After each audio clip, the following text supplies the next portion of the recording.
నాలుగవ రోజు మేడారం హుండీల లెక్కింపు కొనసాగుతోంది. రోజుకు 3 కోట్ల రూపాయల వరకు కానుకలను లెక్కిస్తున్నారు. 100 మంది ఎండోమెంట్ సిబ్బంది, మరో 400 మంది స్వచ్ఛంద సంస్థలకు చెందిన వారు హుండీల లెక్కింపులో పాల్గొన్నారు. సేవలు అందించేందుకు కొంతమంది భక్తులు ఆసక్తి చూపిస్తున్నారు. మరింత సమాచారం కృష్ణమోహన్ అందిస్తారు. కోట్ల రూపాయల కానుకల రూపంలో అమ్మవార్లకు సంబంధించినటువంటి ఆదాయం వస్తుంది. హుండీలలో వేసినటువంటి ఆదాయం ఇదంతా కూడా. దీని కౌంటింగ్ సంబంధించి దేవాదాయ శాఖ ఎట్లాంటి జాగ్రత్తలు తీసుకుంటుంది.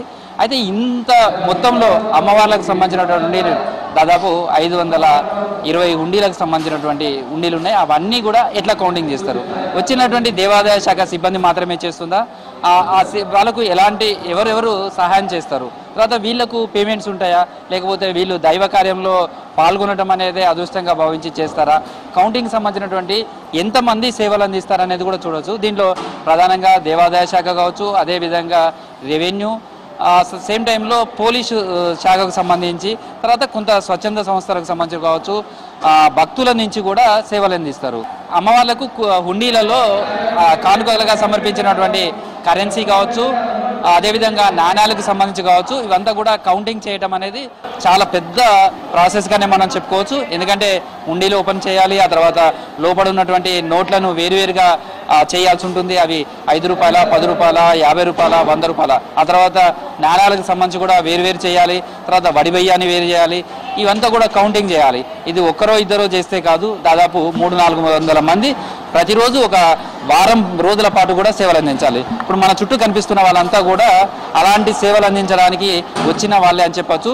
దీంట్లో ఒక వరంగలే కాదు, కరీంనగర్, ఆదిలాబాదు, ఇటు హైదరాబాదు, ఇట్లా అనేక ప్రాంతాల నుంచి కేవలం మేడారంకు సంబంధించినటువంటి కౌంటింగ్ సమయంలో సేవలు అందించడానికి వస్తారు. మనం చూస్తున్నాం వీళ్ళంతా కూడా ఒక తదేతమైనటువంటి దీక్షతోటి, అంటే వాళ్ళ పని ఎవరు చెప్పాల్సిన అవసరం లేదు, వాళ్ళ పని వాళ్ళు చేస్తున్నాం అన్నట్టుగానే వాళ్ళకి సంబంధించినటువంటి కౌంటింగ్లో ఉంటారు, నిమగ్నమై ఉంటారు. సరే, ఇప్పుడు మీ కౌంటింగ్ సంబంధించి ఇంతమందిని సేవలు తీసుకుంటారు. ఈ సేవలు తీసుకునే వాళ్ళకు సంబంధించి వాళ్ళను ఎట్లా ఎంపిక చేస్తారు? ఎంపిక చేసిన తర్వాత ఎందుకంటే ఇది కానుకలకు సంబంధించిన డబ్బులకు సంబంధించినటువంటి జాగ్రత్తలు ఎట్లా తీసుకుంటారు, వాళ్ళకి సంబంధించినటువంటి ఎట్లాంటి జాగ్రత్తలు తీసుకొని వాళ్ళని ఎంపిక చేస్తారు?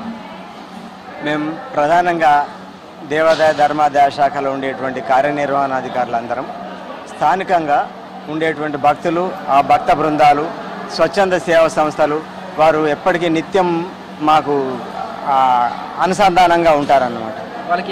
ప్రతి కార్యక్రమం లోపల వారి యొక్క తోడ్పాటు, సహాయ సహకారాలు ఎల్లవేళలా మాకు ఉంటాయి. మేము అలాంటి వారిని గుర్తించేసి లక్ష్మీ వెంకటేశ్వర సేవా సమితి, అట్లాగే స్థానికంగా కూడా 2-3 రకాల సేవా సమితి యొక్క భక్త బృందాలు ఉన్నాయన్నమాట. వీరందరినీ మేము ఏం చేస్తామంటే మాకు నిత్యం వారితో ఉండేటువంటి మాకు అనుసంధానం వలన, లేకుంటే సహకారం వలన మా దేవాలయం లోపల పలానా కార్యక్రమం అవుతుంది, మీరు భక్తులు పాల్గొనండి అంటే వారే స్వచ్ఛందంగా ఎలాంటి రుసుము లేకుండానే దైవ కార్యక్రమంలో పాల్గొంటారు. కొంతమంది భక్తులతో కూడా మాట. మీ పేరు ఎక్కడి నుంచి వచ్చారు మీరు? నా పేరు జ్యోతి, జమ్మికుంట నుంచి వచ్చాను. జమ్మికుంట నుంచి మేడారం హుండీల కౌంటింగ్ కోసం ఇది ఎన్నోసారి మీరు ఈ జాతరకు రావడం? మేము 8 సంవత్సరాల నుంచి చేస్తున్నాను. శ్రీ లక్ష్మీ సేవ వెంకటేశ్వర సేవా ట్రస్ట్ నుంచి 8 సంవత్సరాల నుంచి సేవలు నేను అందిస్తున్నాను. ఎందుకంటే మేడారంకు సంబంధించిన హుండీల లెక్కింపు కోసమే మీరు ఇక్కడ దాకా రావడానికి కారణం ఏంటి? ఈ వారం 10 రోజులు ఇక్కడ హుండీల లెక్కింపు ఎందుకు కారణం ఏంటి? అసలు ఎందుకని ఇక్కడికి వచ్చే దీని ఇంకా రీజన్ ఏంటి? రీజన్ అంటూ ఏం లేదు, భక్తి కోసం అంతే. భక్తి కోసం సేవ చేస్తే మనకి ఇంట్లో కూడా ఏంటంటే సంతోషంగా ఉంటారని మనకు నమ్మకం కొద్దీ సమ్మక్క సారక్క చేస్తే మన తెలంగాణ ఇలవేల్పు కాబట్టి దానికోసం అని చేయడం. ఇక్కడనే కాదు, ఐలవన్లో కూడా చేస్తాము, ప్రతి కాడ చేస్తాం అన్నట్టు. ఏ దేవస్థానంలో అయినా మనకు ఇంటిమేషన్ వచ్చింది అనుకో తప్పకుండా మేము చేస్తాం. ఎట్లా మిమ్మల్ని ఎట్లా అప్రోచ్ అవుతారు? మీకు ఎట్లా సమాచారం ఎట్లా వస్తుంది? అంటే మనకి సేవా ట్రస్ట్ ఉంది కదా, వాళ్ళకి అధ్యక్షునికి ఇప్పుడు మనకి మేడారం కానీ, ఐలవని కానీ, ఇటు కొమరవెల్లి కానీ, ఏదన్నా కొమరి కానీ ఏదైనా వేరే ఉన్నది అనుకో, ఇప్పుడు లక్ష్మీ వెంకటేశ్వర సేవా ట్రస్ట్ ఉంటాయి కదా, అధ్యక్షుడు నవీన్ గారు అన్నట్టు మహబూబాద్, తనకి అధ్యక్షునికి చెప్పిన అనుకో మేము లీడర్స్ అన్నట్టు మాకు ఇంటిమేషన్ ఇస్తారు. మాకు ఇంటిమేషన్ ఇస్తే మేమేంటంటే మా కింద మాకు కూడా లీడర్స్ ఉన్నారు. ఆ లీడర్లో చెప్తే వాళ్ళు ఏంటంటే వాళ్ళు సభ్యులకు చెప్తారు. అలా మేము గ్యాదర్ చేసుకొని అందరం జమ అయ్యి మేము సేవ చేసుకుంటాం అన్నట్టు. నవీన్ గారు, అంటే మీకు ఈ ట్రస్ట్ ఇట్లా ఏర్పాటు చేయడం అనేది కానీ, లేకపోతే ఇంతమందిని కోఆర్డినేట్ చేయడం అనేది కానీ ఎట్లా? మీకంటే ఒక గ్రూప్ పెట్టుకుంటారా? వాళ్ళకి ఎట్లా ఇన్ఫర్మేషన్, లేదా అసలు ఈ టైప్ ఆఫ్ సేవలు అందించాలి అనే స్వచ్ఛందంగా అనేది ఎందుకు వచ్చింది? ఎట్లా వచ్చింది ఆలోచన? 2011లో తిరుమల తిరుపతి దేవస్థానంకి వెళ్ళడం జరిగింది. అక్కడ శ్రీవారి సేవ చేయడం జరిగింది. అక్కడ చేయడమే కాదు, మన మహబూబాబాద్ జిల్లాలో కూడా లక్ష్మీ వెంకటేశ్వర సేవా ట్రస్ట్ ప్రారంభించి కొన్ని లక్షల మందికి సేవా అవకాశం కల్పించాలనే ఉద్దేశంతో సేవా ట్రస్ట్ ప్రారంభం చేయడం జరిగింది. ఇప్పుడు మీ గ్రూప్లో ఎంతమంది ఉన్నారు? ఇట్లా మీకు ఈ మేడారం కావచ్చు అయిన వాళ్ళు ఇట్లా వచ్చినప్పుడు ఎంతమందికి సమాచారం ఇస్తుంటారు? ఎట్లా వాళ్ళకు ఈ ఇన్ఫర్మేషన్ ఎట్లా వాళ్ళకు పాస్ చేస్తుంటారు? అంటే మా కింద ఒక 45 మెంబర్స్ టీమ్ లీడర్స్ ఉన్నారు. ఒక్కొక్క టీమ్ లీడర్ ద్వారా 30 మంది ఉన్నారు. సుమారుగా 1500 మంది వాలంటీర్స్ ఉన్నారు. ఆసియా ఖండంలోనే అతిపెద్ద జాతర సమ్మక్క సారలమ్మ జాతర. దానిలో సేవ చేయడం అనేది చాలా గర్వకారణం. ఎందుకమ్మా అంటే మేడారం దానికి జాతరలోనే ఈ కైన్స్ లెక్క పెట్టడం అంటే కరెన్సీ లెక్క పెట్టడం కానీ కానుకలు లెక్క పెట్టడం కానీ ఎట్లా అనిపిస్తుంది? ఎట్లా ఉదయం నుంచి ఎన్ని గంటలకు వస్తారు? ఎన్ని గంటల వరకు ఈ కార్యక్రమంలో పాల్గొంటారు? మేము ఉదయం 7:30, 8కి వస్తాము. మళ్ళీ సాయంత్రం 6 అవుతుంది. ఏమేమి చేస్తారు ఈ టైం మొత్తం కూడా? ఈ కాయిన్స్ డివైడ్ చేయడము, నోట్లు డివైడ్ చేసి పెట్టడము, అవన్నీ.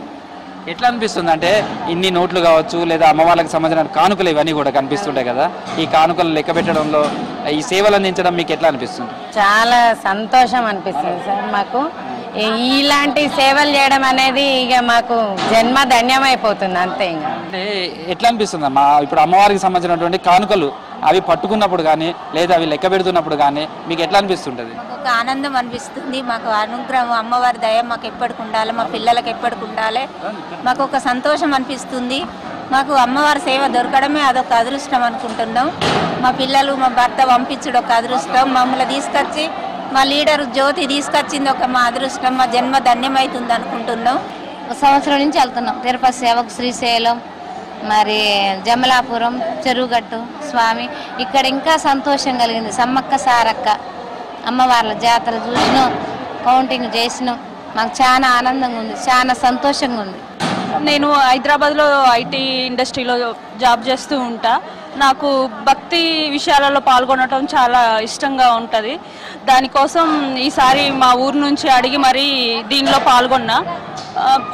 ఇక్కడకు వచ్చాక ఇంత విధంగా ఇంత జనరేషన్స్లో కూడా ఈ భక్తిలో పాల్గొనటం, ఇలా చాలా ఓల్డ్ పీపుల్ కూడా 80 years పీపుల్ కూడా వచ్చి పాల్గొనడం చాలా ఆనందంగా అనిపిస్తుంది.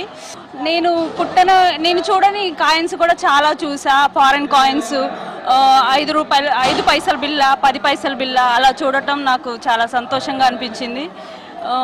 ఇంకా ఏంటంటే ఈ జనరేషన్లో భక్తి చాలా ముఖ్యం. భక్తిని మర్చిపోతున్నారు. అమ్మవారి సేవ చేసుకోవడం మా అదృష్టం.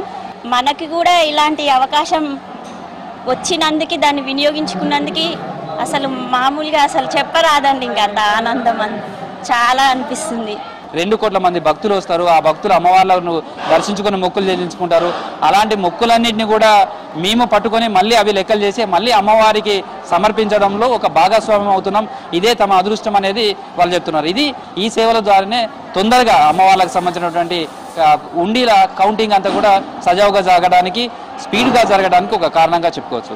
వీడియో జర్నలిస్ట్ క్రాంతి కుమార్తో Krishnamohan, V6 news, Medaram counting సంబంధించినటువంటి ఏర్పాటు చేసిన కౌంటింగ్ సెంటర్ నుంచి.